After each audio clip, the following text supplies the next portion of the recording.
I have a sister who's 7 years younger than me. I've always been serious and clumsy. My parents raised me strictly from a young age.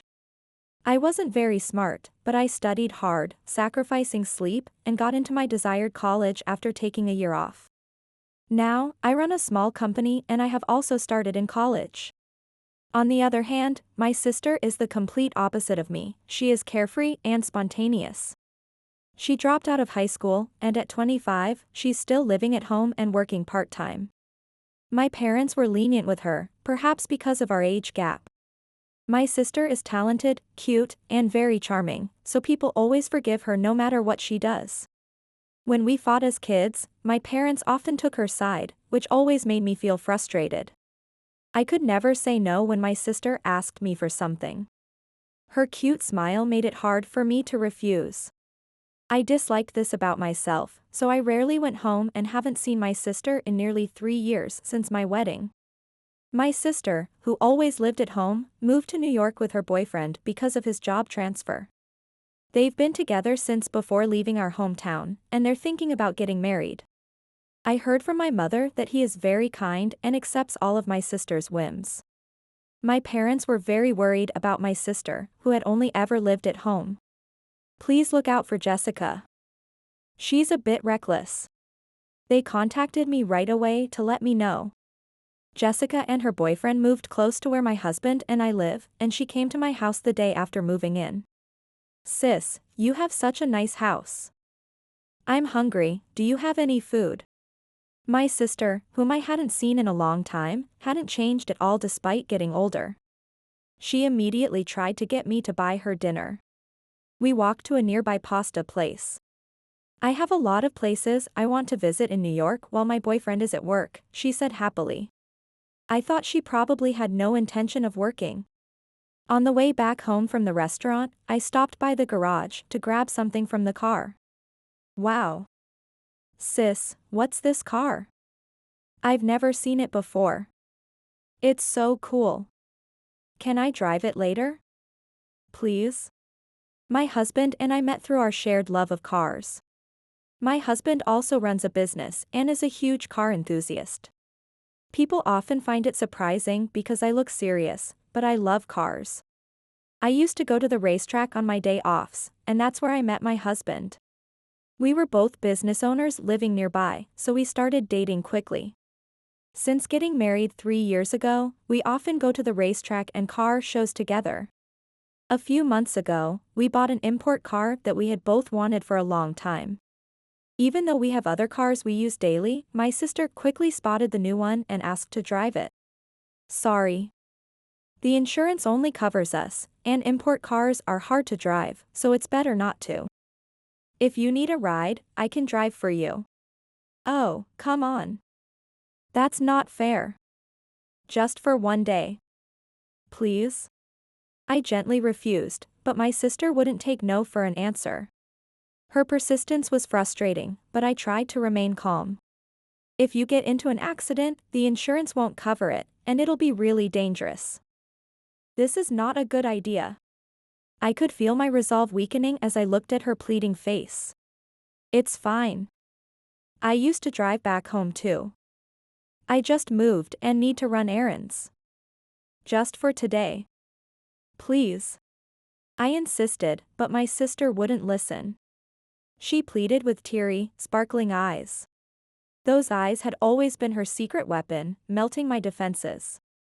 Reluctantly, I agreed to let her borrow the car for just one day.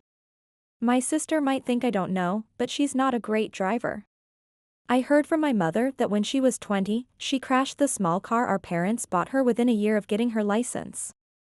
The memory of that incident made me even more apprehensive. She would often drive and scratch my mom's car even though my parents told her not to. It's not a surprise, but my parents paid for all the repair and scrap costs. Their leniency had only encouraged her reckless behavior. She probably doesn't take it seriously because she didn't pay for it herself.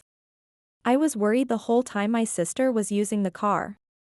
Every passing minute felt like an eternity as I imagined worst-case scenarios.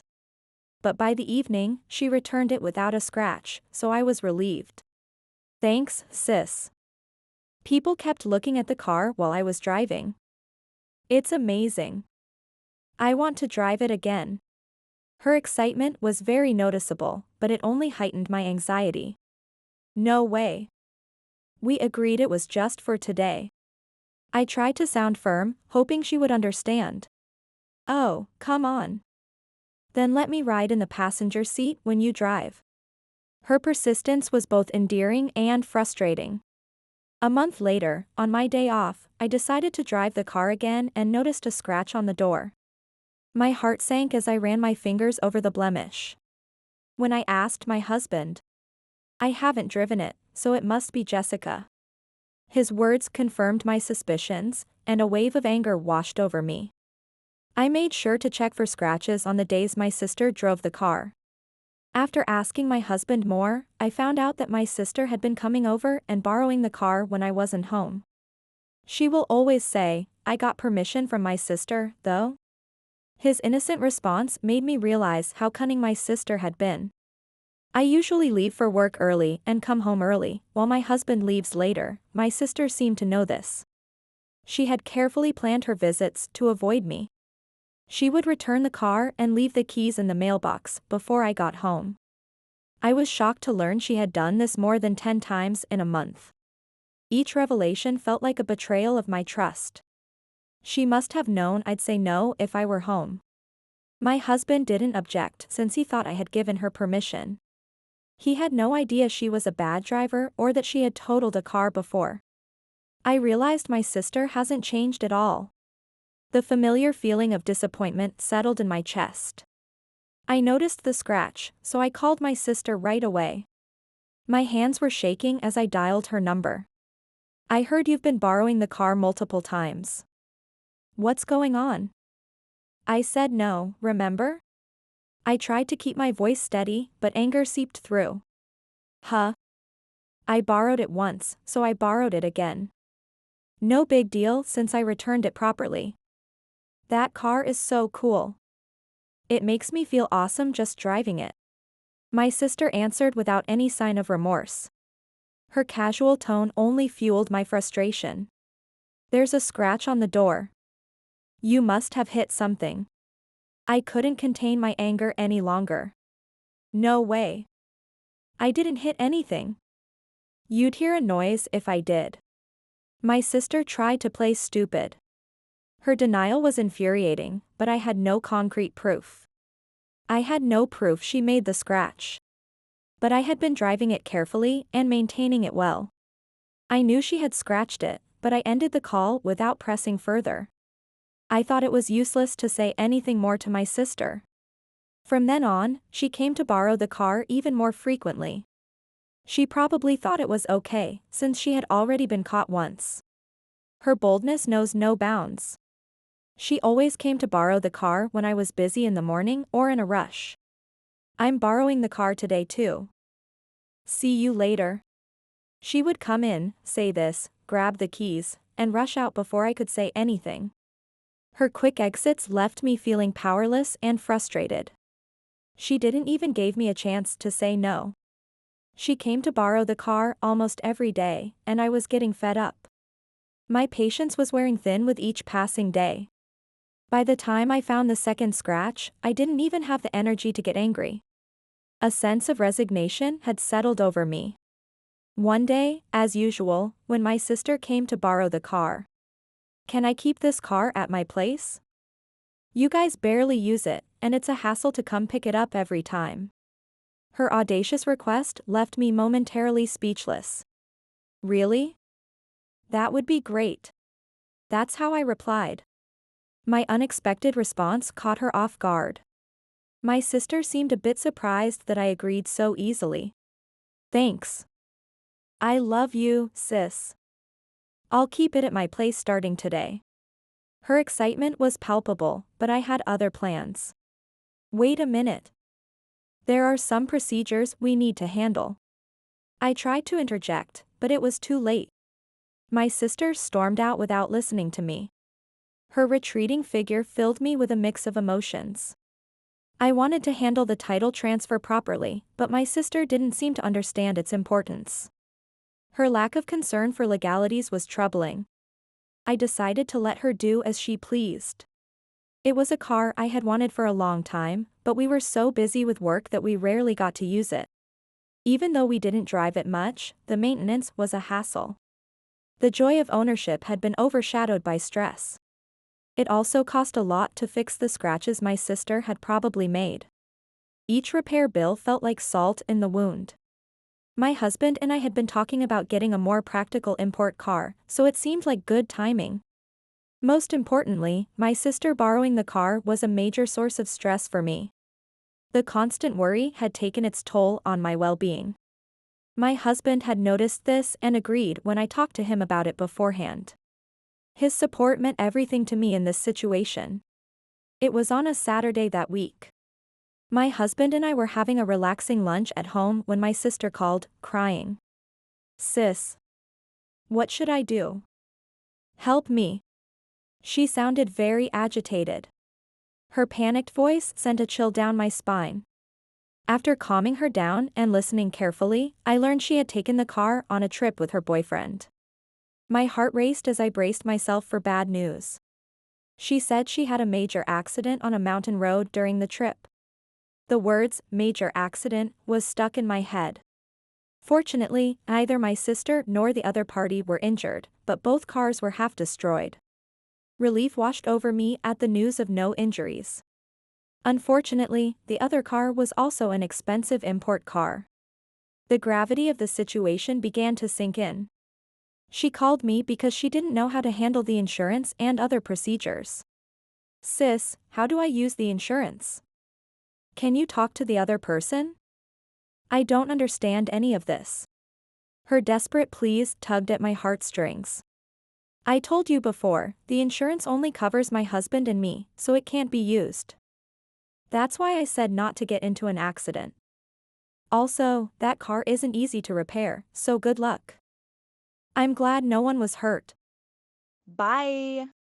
I steeled myself as I delivered the harsh reality. "What? Wait a minute." My sister was shouting, but I hung up the phone. Her protests faded as I ended the call. Since the insurance name transfer wasn't done, the accident my sister caused isn't covered. The consequences of her actions were now unavoidable. The car my sister was driving is actually a very rare one. It is a vintage car, and it is a limited edition, and only a few existed in Japan. It took us a long time to get it. The rarity of the vehicle made the situation even more dire. Repairs would cost several times more than a typical import car, and parts might be impossible to find. The financial implications were staggering. That's why I cherished it and didn't want to lend it out. My heart ached for the loss of our prized possession.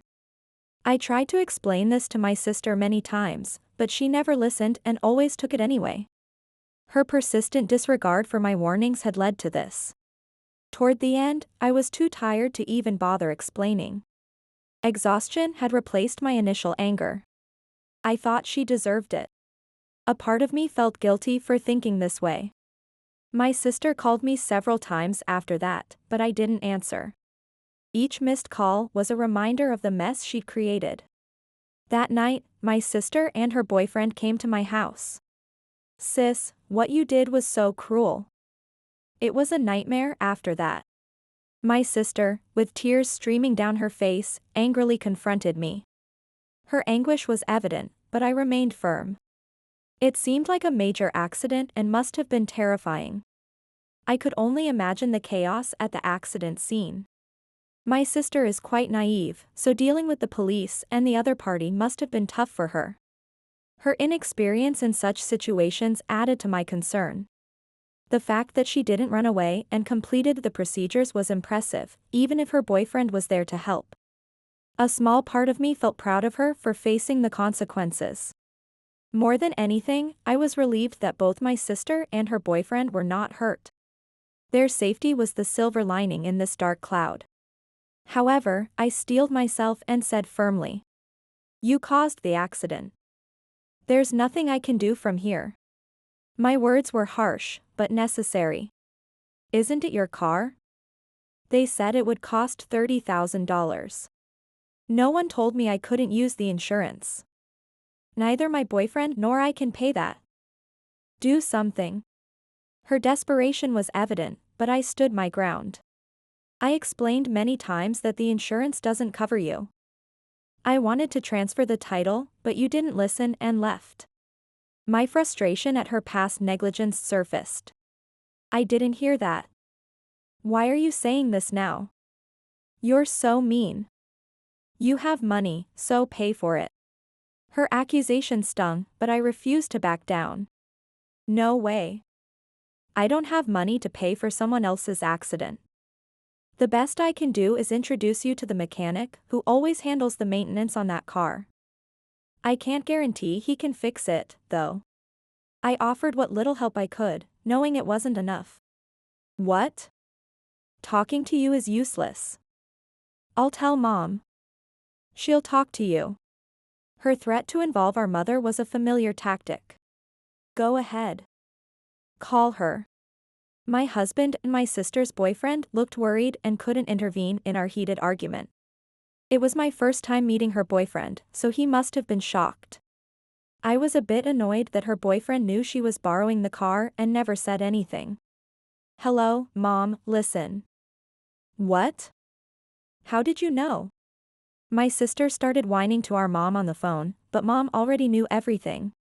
My sister's expression changed when she realized Mom's not going to let this slide. I had told Mom everything earlier that day. My sister has always been good with words. Even when we fought because of her, she would twist the story to make it seem like I was at fault, and I would get scolded. I knew she would try to blame me and make me pay, so I preemptively told our mom everything.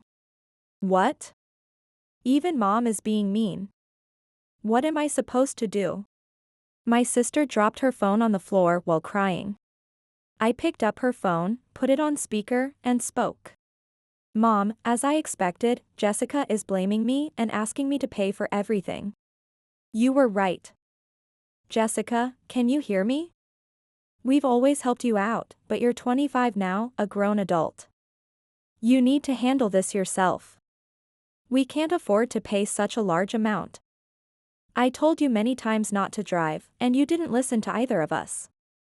Think about what you need to do from now on. Mom's right.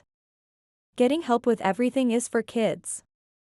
You're an adult now, find a way to solve this on your own. My sister was visibly shocked by the words of the person who always sided with her. She continued crying loudly. After hanging up with Mom and crying for about 30 minutes, she said, "Enough. I'm going home," and left. Her boyfriend hurriedly followed her. I felt a sense of relief from the long-held stress caused by my sister. After they left, I couldn't stop crying for some reason. I wasn't wrong, right? I'm sorry about the car we wanted so much. I said to my husband. You weren't wrong. No one got hurt, and maybe this will help her grow up. Don't worry about the car. He reassured me. I didn't hear from my sister afterward and was a bit curious about what happened, but reaching out would defeat the purpose. It was a busy time at work, so I spent my days doing things I needed to do. About a month after the accident, my sister and her boyfriend suddenly visited my house. It was surprising that they came unannounced, but what shocked me the most was seeing my sister, usually with bright hair and flashy clothes, now with black hair and in a suit. Sis, I'm sorry for everything. I start working tomorrow. What? Jessica, working? I think it was the first time my sister ever apologized to me. I was so surprised that I spoke out loud. My sister had done part-time work before, but she rarely kept a job and lived off money from our parents and her boyfriend. Since moving to New York, she hadn't worked at all. I was shocked to hear her say she was going to work. Yes, it took a month, but I finally got a job. It's full-time. The pay isn't great, but I'm going to work and pay back the money for the accident. My sister had a determined look on her face that I'd never seen before. Her boyfriend, who was next to her, also spoke up. I'm sorry for borrowing the car without showing any gratitude. I'll work harder from now on and help her pay back the money. The repair costs for the car were so expensive that they decided to just scrap it. The compensation to the other party was set up in installments after explaining the situation to the kind person involved. The compensation alone was about $150,000. It's not going to be easy. I wanted to hug my sister but held back. I'm glad you thought it through and made a decision. Good luck. Thank you. I've been thinking a lot since then. I finally realized I've been blaming others for everything. I'm sorry, sis. It'll be tough, but I'll do my best. When I reported to my mother after my sister left. She's finally matured. She'll have a tough time, but keep an eye on her. She cried with joy. My sister had always relied on others to get by. She's resourceful, and I believe she can do it. A year has passed since then. I rarely hear from my sister. Sometimes I reach out, and she tells me she's working late every day and steadily paying off the compensation. It hurts a bit sometimes to hear the hardship she's having, but now I think it is good that I toughened up and pushed her away.